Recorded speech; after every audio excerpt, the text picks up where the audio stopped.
আমরা বহু পরামর্শ দেখেছি এই 53-54 বছর। কেউ চালিয়েছেন 25 বছর, কেউ চালিয়েছেন 16 বছর, কেউ চালিয়েছেন 9 বছর, কেয়ারটেকার গভর্নমেন্টরা কয়েক বছর। সব দেখা শেষ। সবার নামের আগে মুহাম্মদ ছিল, যাদের ধর্মের নাম ইসলাম ছিল, কিন্তু কেউ ন্যূনতম নামাজের একটা আইন পর্যন্ত পাশ করতে পারেন নাই। সব দেখা শেষ। আগামী দেশ হলো ইসলামের দেশ, কোরআনের দেশ। রাজি আছেন কারা কারা? হাত উঁচু করে দেখান মুসলমান। ইনসাফের পৃথিবী, তারা চায় ইনসাফের পৃথিবী। দিন কায়েমের কথা তারাই ভাবে।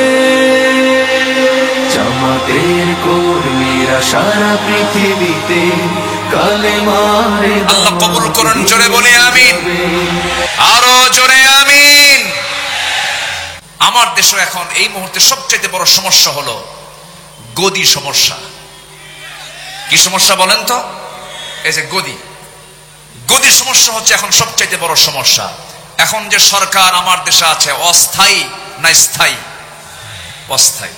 তাহলে এখন সামনে যে সিচুয়েশনটা আসতেছে, এই সিচুয়েশনে একটি সরকার, কল্যাণ সরকার, এটি কল্যাণ রাষ্ট্র গঠনের জন্য প্রয়োজন কিনা বলেন? প্রয়োজন। মনে হয় এই ব্যাপারে কোরআন কোনো বক্তব্য দেয়নি।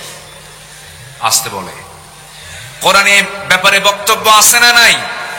আসতে বলবেন না, আছে না নাই? মুক্ত মনে ভালো করে কথা বলতে দেয়নি 16 বছর। এই মঞ্চ থেকে আমি আব্দুল্লাহ আমিন, আমাকে কতবার যে ধরছে হিসাব নাই। মাহফিল শেষে প্রশাসন ধরে নিয়ে চলে গেছে থানায়। সম্মানিত বন্ধুগণ, অসংখ্য আলেমকে ধরে জেলখানায় তাদেরকে রাখা হয়েছে। বিশেষ করে একজন ব্যক্তির নাম না নিলে অনেক বড় কৃপণতা হয়ে যাবে। এই দেশের তাফসীর মাহফিল অঙ্গনের নক্ষত্র, কিংবদন্তি, সুপারস্টার, মরহুম মকবুর শহীদ আল্লামা দেলাওয়ার হোসেন সাইদ রাহিমাহুল্লাহ। সম্মানিত ভাইয়েরা, আলেমদের অবদান কি শুনুন, একটু বলি। 2009 সালে আমার জীবনের প্রথম হজ ছিল। আমি 2009 সালে হজে যাই। সেই বছর ছিল আল্লামা সাইদ রাহিমাহুল্লাহর জীবনের শেষ হজ। সেই হজ তার জীবনের শেষ হজ ছিল। রয়্যাল গেস্ট হয়ে তিনি গিয়েছিলেন হজে। মিনা, মুজদালিফা, আরাফা, একই বছর হজে ছিলাম। হুজুরকে প্রশ্ন করা হলো, হুজুর দেশের অবস্থা খুবই খারাপ। টিপাই মুখে বাঁধের আন্দোলন তখন চলছিল সিলেটের দিকে। সেই সময় তাকে বলা হলো, দেশে আন্দোলন চলছে, ওইদিকে মামলাও রেডি হয়ে গেছে, ট্রাইব্যুনাল গঠন হচ্ছে, আপনার মনে হয় এই দেশেই থেকে যাওয়া ভালো হবে। সৌদি গভর্নমেন্ট আপনাকে নাগরিকত্বও দিবে, আপনি দেশে থেকে যান। উনি মুস্কি হাসি মেরে বললেন, সাইদি পালায়া থাকে না। কি সাইদি পালায়া থাকে না?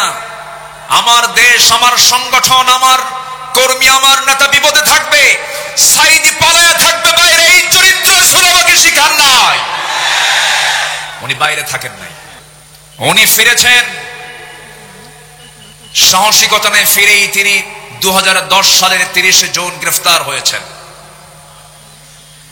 সেই 2010 সালের 30 জুন 2023 সালের 13 আগস্ট, এই 13 বছরের মতো এই দীর্ঘ সময় তিনি যে জেলখানায় ছিলেন, তার মুখে কি কখনো হতাশার কোন ছাপ দেখতে পেয়েছেন আপনারা? শেষ বিদায়ের সময় তার মুখে কি কান্না ছিল না হাসি ছিল? তিনি হেসে বিদায় নিয়েছেন। গোটা জাতিকে তিনি কাঁদিয়ে রেখেছেন। সম্মানিত ভাইয়েরা, যার বক্তৃতা শুনে অসংখ্য পথহারা মানুষ পথের দিশা পেয়েছে, অবাধ্য সন্তান বাপ মার সেবা করা শিখেছে তার বক্তৃতা শুনে।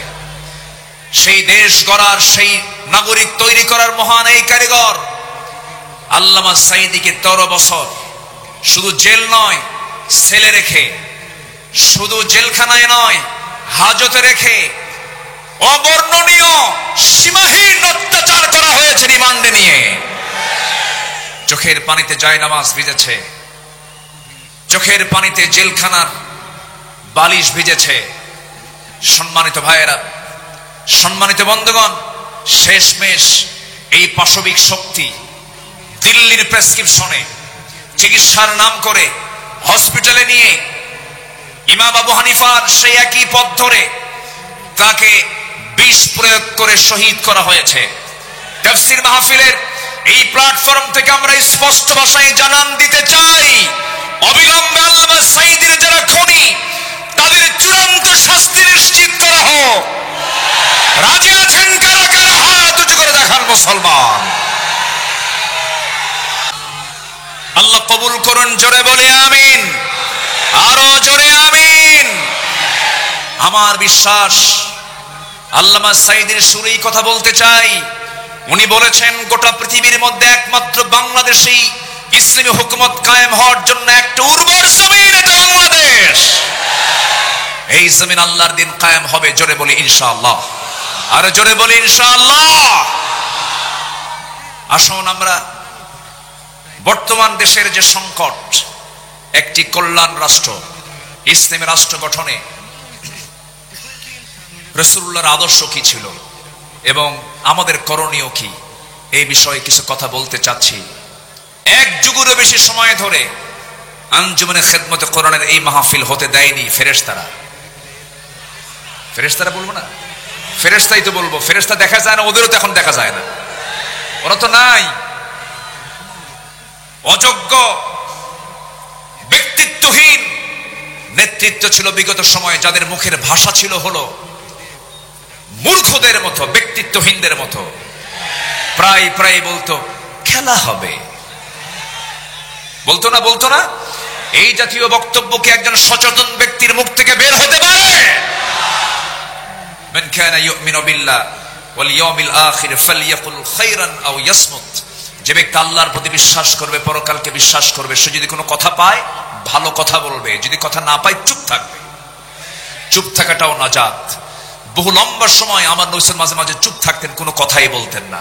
যত কথা কম যার জীবনে, গুনাহও তার জীবনের সবচাইতে কম। ইসলামী রাষ্ট্র গঠনের রাসূলের আদর্শ কি ছিল? নাম্বার 1, আমার নবীজির ইসলামী রাষ্ট্রের 1 নাম্বার দিক ছিল হলো তিনি যা প্রতিষ্ঠা করেছেন, এর মধ্যে 1 নাম্বার হলো তাওহীদকে তিনি প্রতিষ্ঠা করেছেন। জোরে বলে সুবহানাল্লাহ। কি প্রতিষ্ঠা করেছেন? তাওহীদ।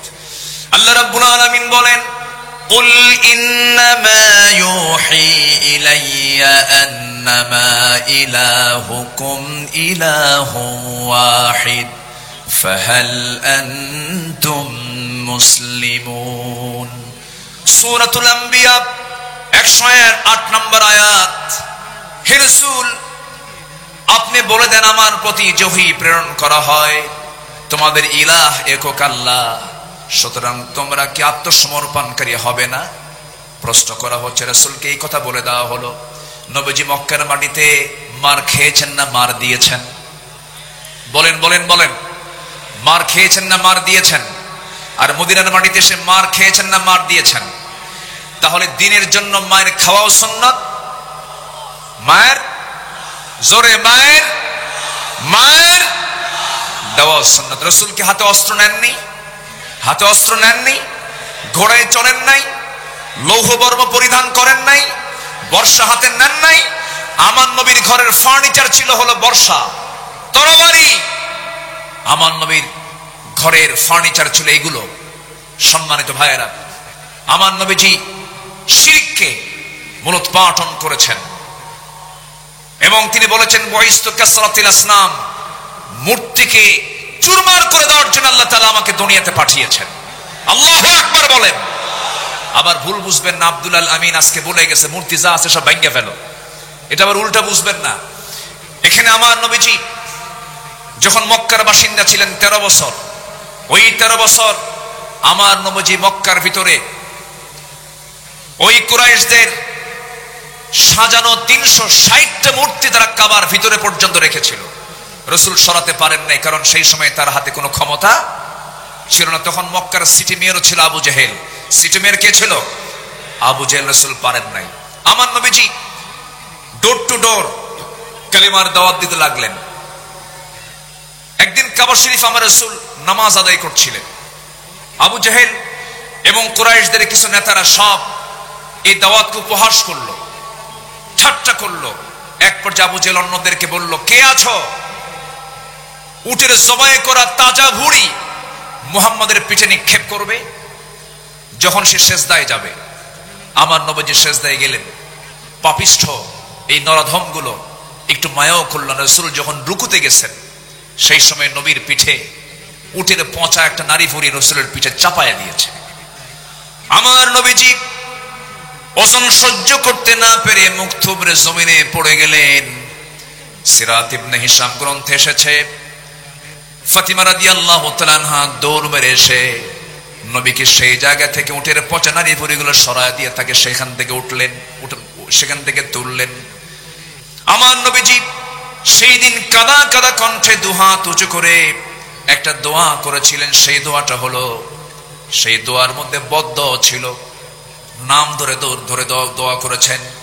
তিনি বলেছেন, আল্লাহ আমর ইবনে হিশাম ওরফে আবু জেহেল, উতবা ইবনে রবিআ, শাইবা ইবনে রবিআ, ওলীদ ইবনে উতবা, উমাইয়া ইবনে খালফ, উকবা ইবনে আবু মুআত, উমরা ইবনে ওয়ালিদ, এদেরকে পাকড়াও করো, এদেরকে তুমি আল্লাহ ধ্বংস করো। নবীর যে সেই বদদোয়া কবুল হতে বেশি সময় লাগে নাই, সবগুলো তার কিছুদিনের ব্যবধানে বদরের প্রান্তরে বদর কূপের মধ্যে সবগুলো জাহান্নামে চলে গেছে। সেই নবীজি মক্কা বিজয়ের পর কাবা ঘরে ঢুকে সমস্ত মূর্তিকে ভেঙে ফেলে সেই রাষ্ট্রে তিনি তাওহীদ প্রতিষ্ঠা করে সফল হয়েছেন। আল্লাহু আকবার বলেন। তিনি কখনো শিরককে প্রশ্রয় দেননি। আমাদের করণীয় কি? এই প্রেক্ষাপটে সমাজ এবং রাষ্ট্রে প্রচলিত শিরক ইসলাম বিরোধী পদক্ষেপের বিরুদ্ধে সকল মুসলিম এক হয়ে সোচ্চার হতে হবে। তাওহীদের শিক্ষা ও বার্তা আমাদের পরিবার, সমাজ, রাষ্ট্র সব জায়গায় ছড়িয়ে দিতে হবে। আন্তর্জাতিক পর্যায়ে ইসলামিক মিডিয়া, শক্তিশালী লেখনী, অনলাইন প্ল্যাটফর্মের মাধ্যমে বিশ্বব্যাপী তাওহীদ প্রতিষ্ঠায় একটি শক্তিশালী প্রেক্ষাপট তৈরি করতে হবে।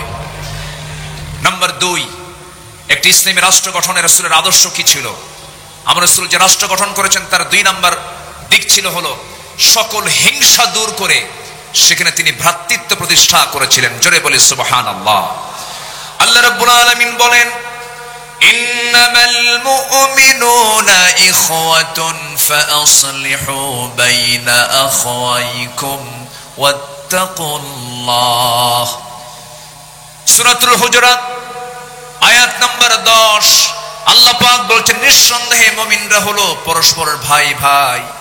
কোনো কিছু যদি সমস্যা হয়ে যায় তোমরা ইসলাহ করে নেবে, পরস্পরে তোমরা ঠিকঠাক করে নেবে। সাবধান, ওয়াত্তাকুল্লাহ, আল্লাহকে ভয় করো, ভ্রাতৃত্বের বন্ধন যেন কখনো নষ্ট না হয়। জোরে বলি সুবহানাল্লাহ। আমার নবীজি মদিনায় যখন মুহাজির এবং আনসারদের মধ্যে ভ্রাতৃত্বের সম্পর্ক স্থাপন করেন, তাদের মাঝে একটি ইসলামী রাষ্ট্র প্রতিষ্ঠার জন্য একটি দৃঢ় ভিত্তি তৈরি করেছিলেন। কিন্তু এমনকি সেই সময় রাসূল বদরে অংশগ্রহণ করেছেন, উহুদে অংশগ্রহণ করেছেন, খন্দকে অংশগ্রহণ করেছেন।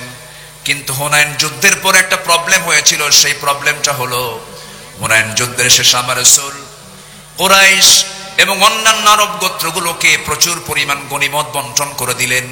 যুদ্ধলব্ধ সম্পদগুলোকে বন্টন করলেন, আনসারদেরকে দিলেন না। এই দৃশ্য যখন আনসারদের মনে মনে এই দৃশ্য যখন অবলোকন করলেন, আনসাররা মনে মনে তারা দুঃখ প্রকাশ করলেন, দুশ্চিন্তাগ্রস্ত হয়ে পড়লেন। এমনকি তাদের মধ্য থেকে একজন বলে ফেললেন, আল্লাহর কসম, রাসূল তার নিজ কওমের সঙ্গে মিশে গেছেন। রাসূল নিজ কওমের সঙ্গে মিশে গেছেন। সব গনিমত তাদেরকে দিলেন, কিন্তু রাসূল আমাদেরকে কিচ্ছু দিলেন না। আমার নবীজির কানে যখন এই কথাটা চলে গেল, আমার নবীজি এটাকে কেমন করে ইসলাহ করা যায়, কেমন করে সংশোধন করা যায়, ফাসলিহু বাইনা আখাওয়াইকুম, রাসূল খেপলেন না, রাগলেন না।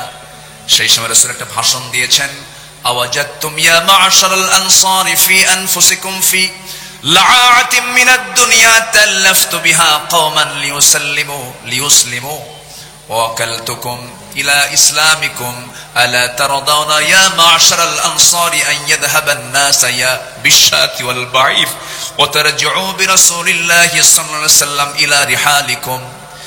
আমার নবীজি তেজোদ্দীপ্ত একটা ভাষণ দিলেন, কাদা কাদা কণ্ঠে একটা ভাষণ দিলেন। তিনি বলে ফেলেন, হে আনসার সম্প্রদায়, তোমরা কি মনে মনে দুঃখ পেয়েছো যে আমি দুনিয়ার তুচ্ছ জিনিস দিয়ে একদল মানুষকে ইসলাম গ্রহণের দিকে আকৃষ্ট করেছি, আর তোমাদেরকে আমি তোমাদের ইসলামের উপর ছেড়ে দিয়েছি? হে আনসার সম্প্রদায়, তোমরা কি সন্তুষ্ট নও যে অন্যরা ভেড়া উট নিয়ে ফিরে যাবে আর তোমরা আল্লাহ রাসূলকে নিয়ে তোমাদের ঘরে ফিরে যাবে? সব চলে গেছে উট ভেড়া নিয়ে, আর তোমরা আনসার, আমি রাসূল, আমাকে নিয়ে তোমরা ঘরে চলে গেছো। সাহাবায়ে কেরামদের ভিতরে একটা উজ্জীবিত ভাব চলে আসলো, হুজুর আমরা ভুল বুঝে এমন মন্তব্য করেছি, আমাদেরকে মাফ করুন। রাসূল কি এখানে সংকট সৃষ্টি করলেন না সমাধান করলেন? সমাধান করলেন। আমাদেরও করণীয় আছে। আমরা কি ঐক্য বিনষ্ট করব? না। কোন পীরকে গালি দেব না আমরা। হক্কানি পীর, এই যে বাম পাশে বসে আছেন আব্দুল মতিন শাহবাগী হাফিজাহুল্লাহ, আমি তাকে খুব সম্মান করি, উনিও তো পীর। কিন্তু আমার দেশে কিছু দরবার আছে, যে দরবারের থেকে এমন ভাষা আসে, যে ভাষা আসে নাস্তিকদের ভাষার মতো। এরকম কিছু দরবার আছে না নয়? আছে। ওগুলো পীরের দরবার না, ওগুলো ভণ্ডের দরবার। আমি পীরকে কোনোদিন আমার জীবনে 26 বছরের মাহফিলের ইতিহাসে আমি কোনোদিন কোন পীর কিনে বাজে কথা বলেছি এমন কোন রেকর্ড আমার নাই।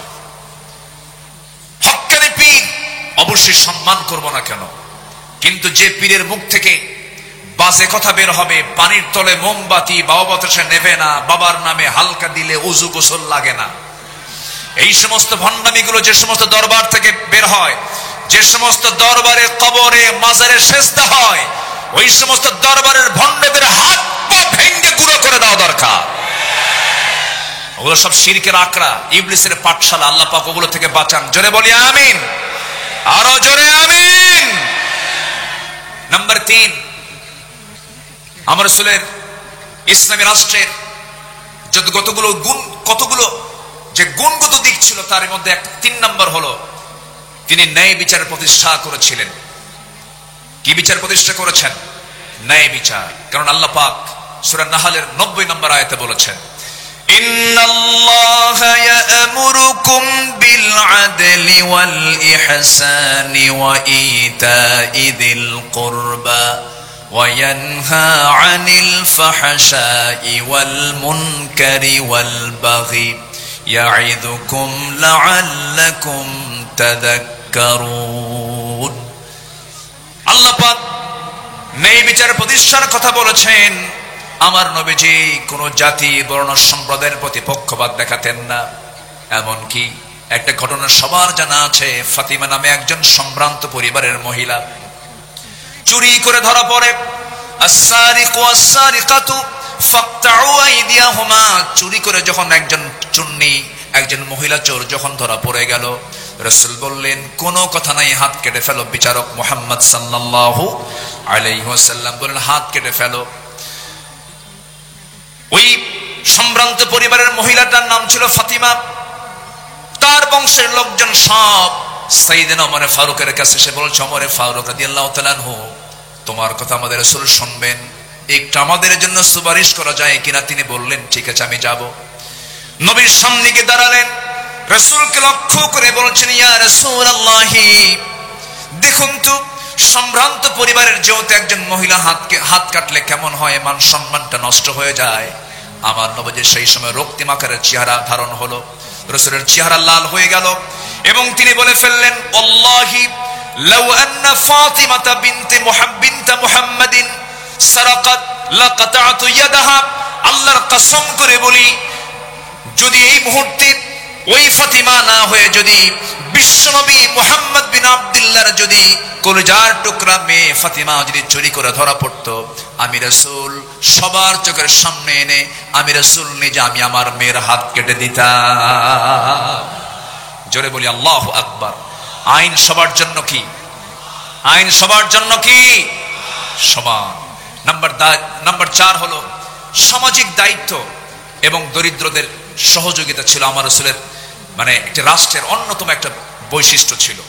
সামাজিক দায়িত্ব এবং দরিদ্রদের সহযোগিতায় তিনি ব্যস্ত থাকতেন। কারণ অফি আমওয়ালিহিম হাক্কুল লিসাইলি ওয়াল মাহরুম, রাসূল এত দান করতেন, তার দানটা এত বেশি ছিল, তিনি বলেছেন আমার কাছে যদি উহুদ পরিমাণ সমান সোনা থাকতো, লাউ কানা লি মিসলু উহুদিন যাহাবান, তাহলে পছন্দ নয় যে তিনি 3 দিন অতিবাহিত হওয়ার পর তার কিছু অংশ আমার কাছে থাকুক, এটা আমি পছন্দ করতাম না, 3 দিনই সব শেষ করে দিতাম। আল্লাহু আকবার। তিনি এত পরিমাণ তিনি দান করতেন, ডান হাতে বাম হাতে যা ছিল সব তিনি দিয়ে দিতেন। রাসূল যখন মারা যাবেন, আম্মা জান আয়েশা রাদিয়াল্লাহু তাআলা আনহা রাসূলকে তার উরুতে শোয়ায় রেখেছেন। আমার নবীজি দুনিয়া থেকে বিদায় নেবেন, বিদায় লগন যখন চলে এসেছে, রাসূল বলছেন আয়েশা রে, আমি মনে হয় বাঁচব না, দুনিয়া থেকে বিদায় নিয়ে নেব। ওরে আয়েশা, আমি যদি দুনিয়া থেকে বিদায় নিয়ে নিই, আমার ঘরে কোনো সম্পদ থাকুক আমি চাই না, অতএব আমি তোমাকে জানায় দিচ্ছি, দেখো তো ঘরের মধ্যে কোনো কিছু আছে নাকি। তন্ন তন্ন করে খুঁজে বের করা হলো 6টা স্বর্ণের টুকরা হাতের তালুতে নিয়ে রাসূল বললেন, আয়েশা এতটুকু সম্পদ আমি দিন প্রতিষ্ঠার কাজে আমি দান করে দুনিয়া থেকে বিদায় নিতে চাই। জোরে বলে সুবহানাল্লাহ। আমার নবীজি বসে আছেন, একদিন একজন নবীর কাছে বুরদা চাদর নিয়ে আসলেন, এটি পরার জন্য দিলেন। রাসূল সেই বুরদা নামক চাদরটা এমন ভাবে গ্রহণ করলেন যা তার খুব প্রয়োজন ছিল, গায়ে জড়ায়া নিলেন। এক সাহাবী চাদরটা দেখে বলছেন, হুজুর আপনি যদি কিছু না মনে করেন আমি চাদরটা আমার পছন্দ, আপনি আমাকে দিবেন কিনা। রাসূল মুস্কি হাসি মেরে সঙ্গে সঙ্গে তার পছন্দের চাদরটা তার গায়ে দিয়ে দিলেন। আমার নবীজি দিয়ে দিলেন, অবলীলায় দিয়ে দিলেন, কোনো আফসোস করলেন না। পরে একজন সাহাবী, যে লোকটা চাদর চেয়েছিল, যে সাহাবী তাকে জিজ্ঞাসা করলেন, ও ভাই, নবীর পছন্দের সেই চাদরটা তোমার নেওয়ার কি দরকার ছিল, তুমি কি রাসূল থেকে সেটা কেন চেয়ে নিলা? তিনি বলছেন, আল্লাহর কসম করে বলি, দুনিয়ার কোনো পার্থিব স্বার্থের জন্য নয়, বরকতের জন্য আমি নিয়েছি। কারণ আমি ওসিয়ত করতে চাচ্ছি এই চাদরটা যেন আমার কাফনের কাপড় হয়। জোরে বলি সুবহানাল্লাহ।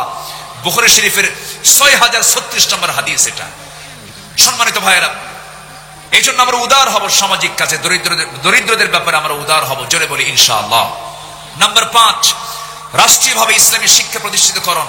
অকুর রব্বি জিদনি ইলমা। আমার রাসূল যুদ্ধবন্দীদের মুক্তি দিতেন শিক্ষার বিনিময়ে। আল্লাহু আকবার বলেন। এমন রেকর্ড আছে না নাই? রাসূল শিক্ষার জন্য খুবই নিবেদিত প্রাণ ছিলেন। নাম্বার 6, আন্তর্জাতিক সম্পর্ক স্থাপন। আল্লাহ রাব্বুল আলামিন বলেন, وَإِن جَنَحُوا لِلسَّلْمِ فَاجْنَحْ لَهَا وَتَوَكَّلْ عَلَى اللَّهِ إِنَّهُ هُوَ السَّمِيعُ الْعَلِيمُ। সূরা আনফাল আয়াত নাম্বার 61। যদি তারা সন্ধির প্রতি ঝুঁকে পড়ে, তাহলে তুমিও তার প্রতি ঝুঁকে পড়ো এবং ভরসা করো কার উপরে? আসতে বলবেন না, কার উপরে? আমার নবী মদিনা রাষ্ট্র থেকে তিনি রোম সম্রাট হেরাক্লিয়াসকে চিঠি লিখেছেন, মিম মুহাম্মদ সাল্লাল্লাহু আলাইহি ওয়াসাল্লাম ইলা হেরাকাল। হেরাকালকে লক্ষ্য করে তিনি চিঠি লিখেছেন, আসলিম, আত্মসমর্পণ করো। এই যে জোরালো একটা চিঠি তার কাছে লিখে দিলেন রোম সম্রাট হেরাক্লিয়াস। এই চিঠিখানা পড়ে সভাসদবৃন্দকে ডাক দিয়ে বলতেছে, ও সভাসদবৃন্দ, এই যে চিঠিখানা যার পক্ষ থেকে এসেছে, মদিনার রাষ্ট্রের রাষ্ট্রপতি মুহাম্মদ সাল্লাল্লাহু আলাইহি ওয়াসাল্লামের পক্ষ থেকে এসেছে। এই চিঠির ভাষা প্রমাণ করে হেরাক্লিয়াসের পায়ের নিচের এই মাটির অংশ মুহাম্মদ একদিন দখল করে ছাড়বে। জোরে বলি আল্লাহু আকবার।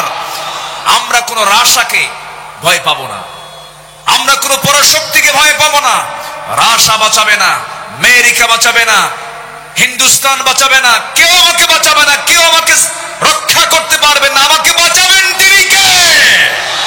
তার বড় প্রমাণ কোন গোয়েন্দা সংস্থার রিপোর্টে ছিল না 5 আগস্টের এই প্রেক্ষাপট তৈরি হবে। এটা করে দিয়েছেন তিনি কে? আসতে বলেন তিনি কে? যুব সমাজ, এই রক্তকে ভোলা যাবে না। নবীর আদর্শ উজ্জীবিত হও। তোমার হাতে আগামীর বাংলাদেশ, আগামীর নেতৃত্ব তোমার হাতে। কোন চোর, বেঈমান, চরিত্রহীন, লম্পট, চাঁদাবাজদের হাতে কোন নেতৃত্ব আমরা দেব না। আল্লাহ কবুল করুন, জোরে বলে আমিন, আরো জোরে আমিন। নাম্বার 7, বিপদে আপদে সংগ্রামের সমস্ত পরিস্থিতিতে মহান আল্লাহর উপরে পূর্ণ তাওয়াক্কুল করা, মহান আল্লাহর সাহায্যের ওয়াদা। এটা ছিল নবীর রাষ্ট্রের একটি গুরুত্বপূর্ণ দিক। রাসূল সবসময় ভরসা করতেন কার উপরে? আসতে বলবেন না, কার উপরে? আমার বিজয় কার হাতে? বিয়াদিকাল খাইর, সব কল্যাণ কার হাতে? অতুইজ্জু মান তাশা ওয়া তুযিল্লু মান তাশা, কার হাতে? আল্লাহর হাতে। ইযহুমা ফিল গার إذ يقول لصاحبه لا تحزن إن الله معنا فأنزل الله سكينته عليه وأيده بجنود لم تروها الله أكبر বলেন। সম্মানিত ভাইরা, সময় কম, আমি সামারাইজ করে বলছি। নাম্বার 8, ন্যায়ের পথে নিজেকে অবিচল রাখা। পরিবার ও সমাজে ন্যায় শৃঙ্খলা প্রতিষ্ঠা করা ছিল রাসূলের রাষ্ট্রের একটি গুরুত্বপূর্ণ নীতি, একটি মূল নীতির একটা অংশ ছিল। আমরাও এদিকে খেয়াল করব, জোরে বলি ইনশাআল্লাহ। নাম্বার 9 হচ্ছে পরামর্শ ভিত্তিক নেতৃত্ব। নেতৃত্ব হবে একক না পরামর্শের ভিত্তিতে? বলেন, আমার রাসূলের রাষ্ট্রের একটা গুরুত্বপূর্ণ অংশ ছিল, রাসূল এমনকি স্ত্রীর কাছ থেকেও পরামর্শ নিয়েছেন। আল্লাহু আকবার বলেন। সম্মানিত ভাইয়েরা, সম্মানিত দ্বীন বন্ধুগণ, আর দুটো পয়েন্ট আমি বলতে চাচ্ছি। নাম্বার 10 হচ্ছে রাসূল সাল্লাল্লাহু আলাইহি সাল্লাম রাস্তাতে লাগলো এবং তার চোখ দিয়ে অশ্রু গড়িয়ে পড়লো। রাসূল উটটির কাছে গিয়ে তার মাথায় হাত বুলিয়ে আদর করলেন এবং উটটি কান্না থামালো। তিনি জিজ্ঞেস করলেন, এই উটের মালিক কে? আমার নবীজি উটটির মাথায় হাত রাখলেন, কান্না থেমে গেল। রাসূল প্রশ্ন করলেন, মার রাব্বু হাদাল জামাল লিমান হাদাল জামাল? ফাজা ফাতা মিনাল আনসারি ফাকালা লি ইয়া রাসূলাল্লাহ ফাকালা আফালা তাত্তাকিল্লাহ ফি হাযিহিল বাহিমাতি আল্লাতী মাল্লাকাক আল্লাহু ইয়াহা ফাইন্নাহু শাকা ইলাইয়া আন্নাকা তুজিউহু ওয়া তুযইবুহু। রাসূল বললেন, শোনো, তুমি যে এই উটটাকে না খেয়ে রেখেছো, উট আমার কাছে এসে নালিশ দিল, তুমি নাকি তাকে খেতে দাও নাই, তাকে ক্ষুধার্ত রেখেছো। রাসূল এমন রাসূল ছিলেন যার রাষ্ট্রে একটা উটের খবরও আমার রাসূল রেখেছেন। জোরে বলি সুবহানাল্লাহ, জোরে বলি আল্লাহু আকবার। আমরা এমন রাষ্ট্রকে আমরা আমাদের দেশে দেখতে চাই। আল্লাহ কবুল করুন, জোরে বলি আমিন। নাম্বার 11 হলো জাতীয় এবং আন্তর্জাতিক পর্যায় থেকে আসা সকল হুমকি ভয়ভীতিকে তোয়াক্কা না করে দিন প্রতিষ্ঠার সংগ্রামে আল্লাহর উপরে পূর্ণ আস্থা এবং দৃঢ়তা নিয়ে চলা। সকল আস্থার জায়গা আমাদের একটাই, সেটা হচ্ছে তিনি কে? আসতে বলবো না, তিনি কে? নাম্বার 12 হলো ছোট পরিসর থেকে বড় পরিসর প্রতিটি স্থানে তাকওয়া ভিত্তিক নেতৃত্ব গড়ে তোলা। কি ভিত্তিক? বলেন, কি ভিত্তিক? তাকওয়া ভিত্তিক নেতৃত্ব গড়ে তোলা। যেই নেতৃত্বে তাকওয়া থাকবে। সাইয়েদনা ওমর ফারুক অসুস্থ হয়ে পড়লেন। অসুস্থ হয়ে তার মধুর প্রয়োজনের জন্য তিনি বললেন, না, আমি মধু দিয়ে সুস্থ হতে চাই না, মধুর প্রয়োজন, কিন্তু আমার জনগণ সবাই তো মধু খেতে পারে না, আমাকে যদি অনুমতি দেওয়া হয় মধু পান করব। চিন্তা করে দেখুন কি পরিমাণ তাদের মধ্যে জনগণের জবাবদিহিতার চিন্তা মাথায় ছিল। আমার বন্ধুগণ, ওমরে ফারুকের কথা যদি শুরু হয়ে যায় সহজে তো শেষ হওয়ার কথা নয়, বহু আলোচনা ছিল। সাইয়েদনা ওমরের মতো একটা শাসক আল্লাহ পাক আমার দেশে আল্লাহ পাক দিয়ে দেন। জোরে বলি আল্লাহুম্মা আমিন, আরো জোরে আল্লাহুম্মা আমিন।